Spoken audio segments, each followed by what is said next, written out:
Hello there, my beautiful friends, and welcome to episode 418 of Better Than Before Breast Cancer. Today, we're going to bring up a topic and go deep into this topic in the simplest way for the best understanding that causes a lot of confusion, and especially when it comes to supporting our healing. So I work with a lot of people, and I get calls and questions and messages asking about food, asking about diet, asking about blood sugar. And although that's very important, and we're going to touch on it today, something that I think is super important to understand, it's something that Dr. Nasha Winters talks about all the time. And she says, diet alone is not going to fix the issue. And in this episode, I hope to give clarity on that. I want to help you understand why diet is very important, why the management of blood sugar or glucose is very important, why the management of oxygen is very important. And I want to discuss this idea that sugar feeds cancer.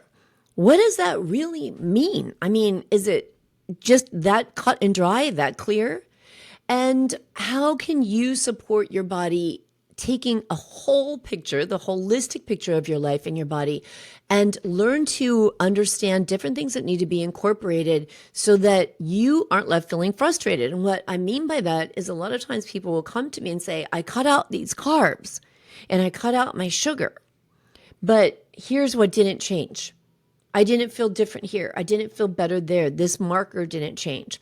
And I hope that this episode will give you some clarity on why what the steps that are already taken is important, reducing carbohydrate intake, definitely cutting out sugar and processed food, but why that's not the complete picture.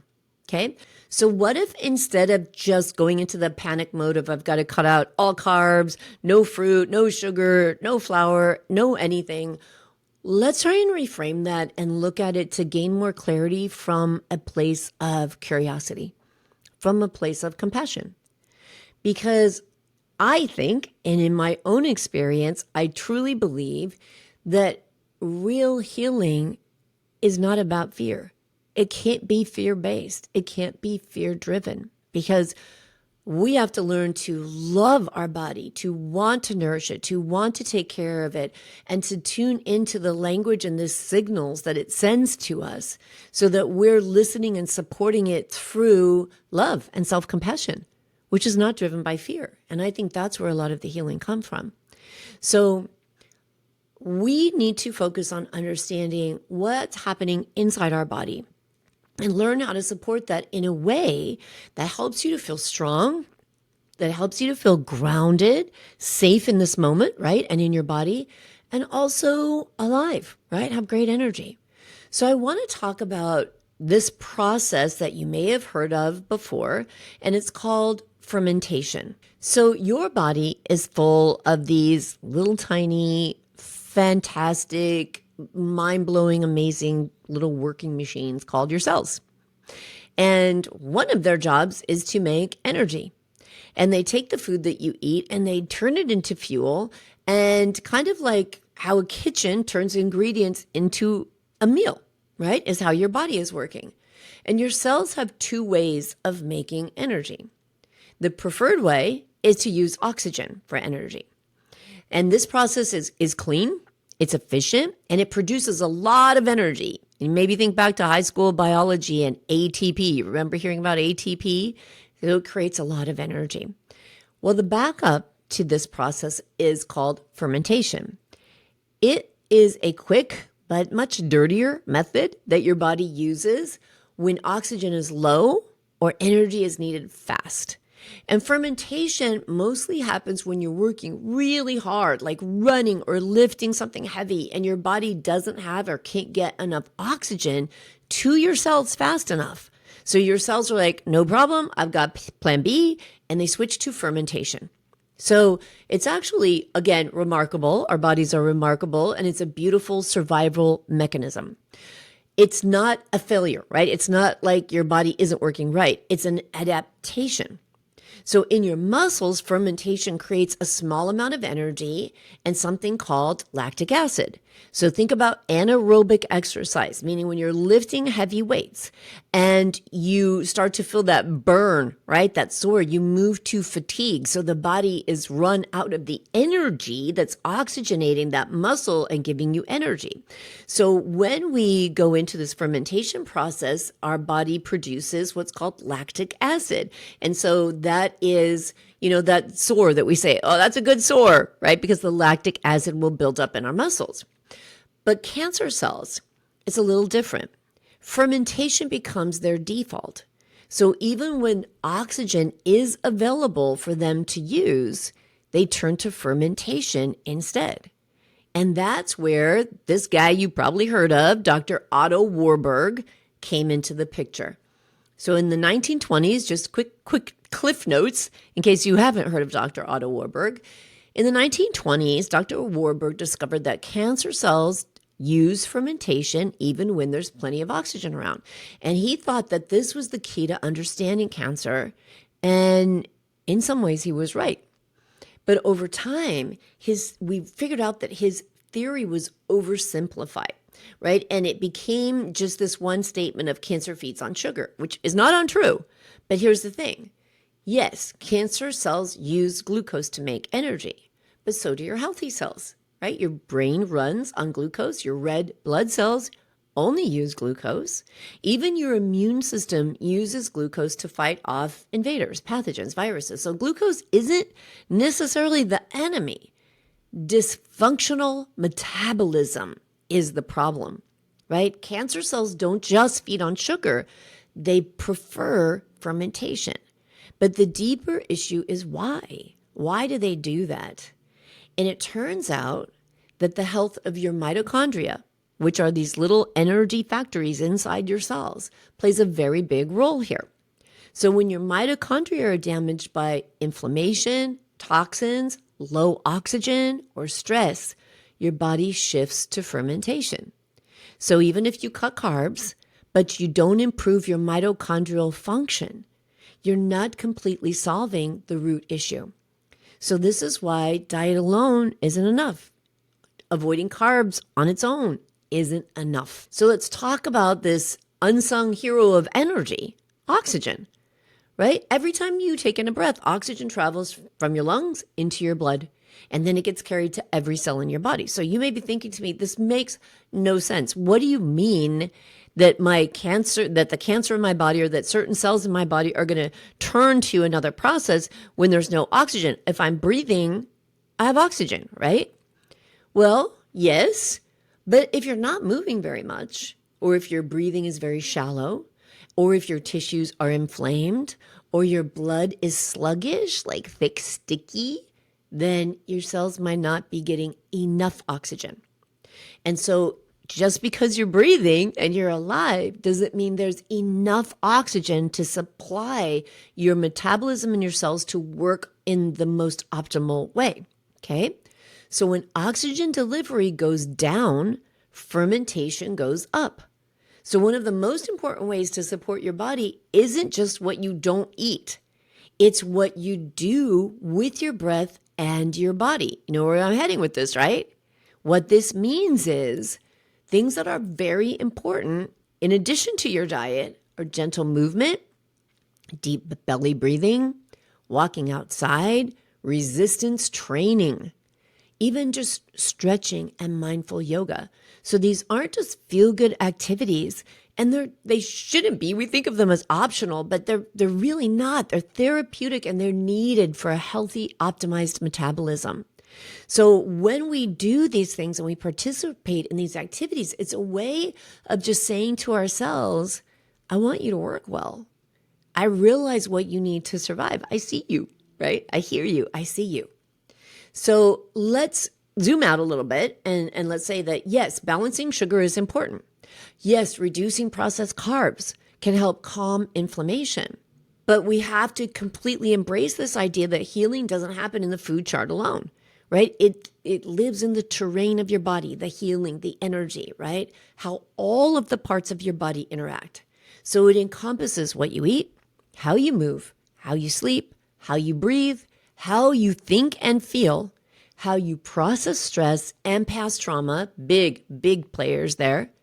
And this is why two people can eat the exact same meal and have very different responses, because their inner terrain, their hormones, their genes, their inflammation, their mitochondria, their emotions are all different. And you cannot out diet poor sleep. You cannot out supplement chronic stress. You can't expect one food rule to do what your whole body and spirit are designed to do, which is to work together in harmony. And I think this is really important to think about and to address, because way too often we fall into comparison. And I hear this all the time. I don't understand. I eat this and I see her eat that and I'm dealing with cancer, or she eats that and she never gains an ounce. And I look at that and I gain 5 pounds, right? We've got to deal with, one, the root issue, and two, understanding our terrain, understanding what your unique body needs. So when you find yourself going down this rabbit hole of overwhelm over what you're eating and you're terrified of a piece of pineapple, I want you to come back and think, I don't have to be overwhelmed by this, right? Taking good care of a body isn't rocket science. There are some simple steps that support a healthy human metabolism. And sure, we can dig deeper, and sure, we can look at all of the nutrition genomics, and we can look at lab work, and we can really dial things in, but there are foundations. And I think it's important to talk about in this podcast episode, because I just have heard so much of this lately. I mean, over the last 8 years of my coaching, I hear a lot of focus on food, but it's really been pretty intense lately. It's almost like this fear of food, but also these blinders to all the other things that support you in addition to food, right? And I think if we can take a step back and learn to love and enjoy our food and listen and tune into what our body needs from our food, then we can also pay attention to more things. And so this is one of the things that comes up, is people always saying, what supplement do I need? You know, what therapy do I need to do? And I always ask first, tell me about your diet, tell me about your sleep, tell me about your stress, and tell me about your hydration, right? We look at these things first. So to roll back that, intensity meter on the fear that can come up and the confusion and the anxiety, let's remember, eat whole foods, focus on variety, focus on getting in lots of colorful vegetables, good quality, clean proteins, right? Because factory farmed animals and the inflammatory fats that are in them and the processes that are driven by some of the poor diet. I mean, think about it. If you're eating an animal that's had a poor diet and is not a healthy animal or well fed, when you take in that energy from that food, how's that going to translate into your own body, right? So we think about eating clean, yes. Fiber-rich carbs, right? Like all of your healthy greens, lots of vitamins, but also moving every day. So if you've got the diet dialed in, are you moving every day? 10 to 20 minutes, and joyful moving. Do you like what you do? Are you walking, dancing, strength training? These things make a difference. Are you breathing with intention, at least for some part of your day? And what that means is noticing, many of us are driving to work or drive places throughout the day or maybe take walks. Pay attention to the breath and really deep breathing. Notice that if you expand the lowest lobes of your lungs, you can't help but expand your belly. Allow the belly to expand. See what it feels like to breathe deep. This is a practice that I have in the morning. So when I was first diagnosed with stage 4 cancer, I had 1.5 liters of fluid in my chest. My heart was surrounded by fluid. My right lung was surrounded by fluid, and the lower lobe of that right lung was collapsed. So over time, as I healed, and I've had to have, fluid drained out of the chest a couple times in the beginning, and that caused what's called atelectasis. So it's a change basically in the tissues of my lung. And so there's also adhesions there. There's where tissue is kind of stuck together because of the surgeries I've had, the tumors I've had in my lymph nodes, and just the overall damage that was created in my chest. So deep breathing is really important for me to regain some of that function in my lungs. But because if I forget about it, I go a few days without my deep breath practice, which I usually do in the morning, I'll breathe in deep and I can just feel this rippling. It's like, oh, like a really sharp pain through there. And I know that those adhesions have come back together, right? So deep breathing is really important. And if you've had a lot of surgeries in your chest and you try to take in those deep breaths, it might feel a little uncomfortable at first. And so notice that if it feels uncomfortable, maybe this is something you could get support with. Right? Physical therapy is amazing for this. So we can talk to a physical therapist to get help with the breath. We can talk to a breath work expert. But remember, all of these tissues in and around your chest may have changed. So breath work, very important. Deep sleep. So when your body heals and detoxes, it repairs your mitochondria. And so we have to prioritize sleep seriously, like it's an appointment. Like, why? It's so interesting to me how we just choose the certain things we want to prioritize. And for some reason, most of us go to food. Well, a lot of people go to supplements first. Hopefully we go to food first. But prioritizing sleep. I have a friend, well, I have a routine. I'm pretty consistent with going to bed. I go to bed early. I get up early.